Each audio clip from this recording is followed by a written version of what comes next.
மக்களவைத் தேர்தல் நெருங்கும் நிலையில் விழுப்புரத்தில் உள்ள உழவர் சந்தை உள்ளிட்ட பகுதிகளில் பொதுமக்களிடம் நடந்து சென்று வாக்கு சேகரிப்பில் ஈடுபட்டார். விழுப்புரம் மக்களவைத் தொகுதியில் திமுக கூட்டணி சார்பில் போட்டியிடும் விடுதலை சிறுத்தைகள் கட்சி வேட்பாளர் துரை ரவிக்குமாரை ஆதரித்து மு.க.ஸ்டாலின் விழுப்புரம் பழைய பேருந்து நிலையத்திலிருந்து தேர்தல் பிரச்சாரம் மேற்கொண்டார். அப்போது அங்குள்ள காய்கறி சந்தைக்கு சென்ற அவர் வியாபாரிகளிடமும் பொதுமக்களிடமும் உதயசூரியன் சின்னத்திற்கு ஆதரவு திரட்டினார். இதனைத் தொடர்ந்து எம்ஜி ரோட் உழவர் சந்தை பகுதிகளிலும் பொதுமக்களிடமும் நடந்து சென்று தேர்தல் பிரச்சாரம் மேற்கொண்டார். அப்போது ஸ்டாலினை கண்ட திமுக தொண்டர்கள் அவருக்கு மாலை அணிவித்து வரவேற்றனர். தொடர்ந்து இளைஞர்கள் முதல் பெரியவர்கள் வரை அவருடன் செல்ஃபி எடுத்துக் கொண்டனர்.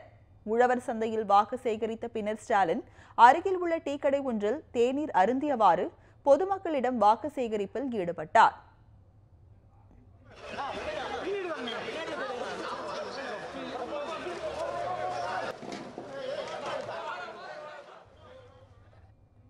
இதேபோல் மத்திய சென்னை தொகுதி திமுக வேட்பாளர் தயாநிதி மாறனை ஆதரித்து சென்னை திருவல்லிக்கேணி பகுதியில் வீடு வீடாக சென்று மு.க.தமிழரசு வாக்கு சேகரிப்பில் ஈடுபட்டார்.